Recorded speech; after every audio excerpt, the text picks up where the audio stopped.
Seigneur, bonjour. Que la paix et la joie de Dieu soient votre partage en ces jours. Je dis à quelqu'un, sache-le que quand Dieu dit oui sur ta destinée, rien ne peut arrêter la marche de Dieu ou le bloquer. Balaam avait la réputation, mais il n'avait pas l'autorité parce que Dieu avait déjà parlé sur Israël. C'est ainsi que j'ai dit, quand Dieu dit oui, toutes les voix contraires deviennent juste du bruit de fond. Voici ce que le Seigneur est en train de dire à quelqu'un en ces jours. Sache-le que la signature du ciel a déjà été accordée pour toi. Et dans ce oui que le Seigneur t'accorde, il y a tout. Ta sécurité, ton assurance, ton encouragement, ta garantie. Dans Nombre chapitre 22, le verset 4 à 5, nous voyons l'histoire des enfants d'Israël sortant d'Égypte, où Moab va dire aux anciens de Madian, cette multitude va dévorer tout ce qui nous entoure, comme le bœuf broute la verdure des champs. Balak, fils de Tippor, était alors roi de Moab. Il va envoyer des messagers auprès de Balaam, fils de Por, à Pétor, sur le fleuve, dans le pays des fils de son peuple, afin de l'appeler et de lui dire, voici un peuple sorti d'Égypte, il couvre la surface de la terre et il habite vis-à-vis de moi. Bien-aimé, lorsque le Seigneur commence le travail de la délivrance de quelqu'un et qu'il le sort, le monde du ténèbre commence à s'agiter. Quand ta signature sur la terre et sur le ciel est accordée, la terre va s'agiter autour de toi. Voilà pourquoi dans Nombre chapitre 22, le verset 6, la Bible dit, « Viens, je t'ai pris », ça c'est l'appel de Balak qu'il fait à Balaam, « maudis ce peuple car il est plus puissant que moi.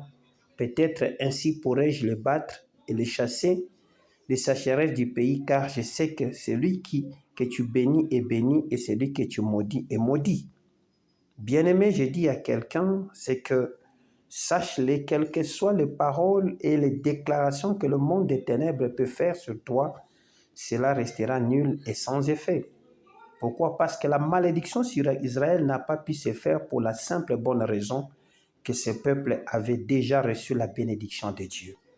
Je dis que tu as déjà reçu la bénédiction de Dieu. Les manigances qui se passent autour de toi, les fausses accusations, les paroles mauvaises qui ont tendance à vouloir t'effrayer n'ont rien à faire sur toi, car Dieu a fait une alliance avec toi, comme il avait fait une alliance avec les fils d'Abraham et avait déclaré aux patriarches, « Je ferai de toi une grande nation, je te bénirai, je rendrai ton nom grand et tu seras une source de bénédiction. Je bénirai ceux qui te béniront, je maudirai ceux qui te maudiront. Et toutes les familles de la terre seront bénies en toi. » Quel que soit ce qu'il pouvait dire ou faire Balaam, il avait affaire à un peuple sur lequel Dieu avait déjà dit oui à sa bénédiction.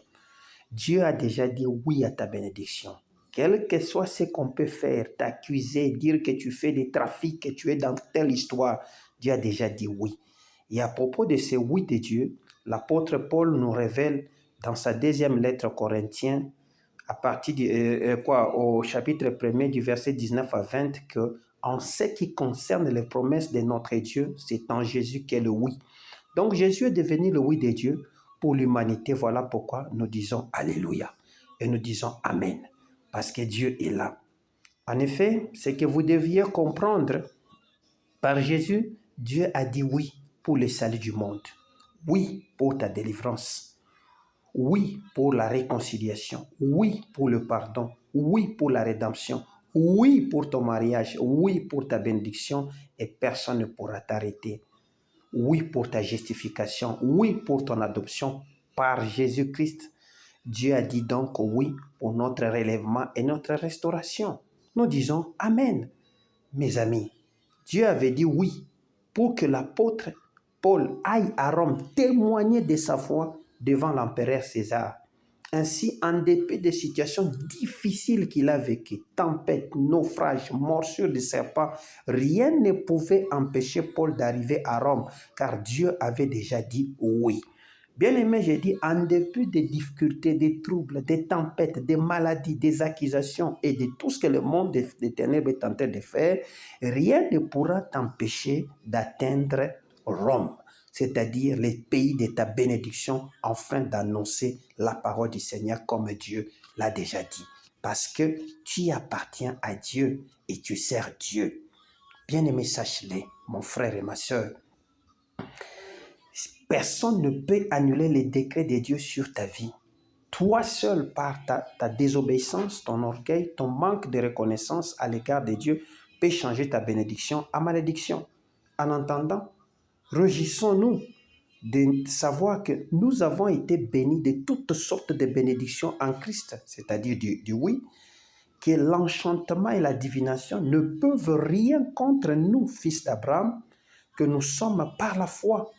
Enfin, soyons tous rassurés qu'une malédiction sans cause n'a pas d'effet.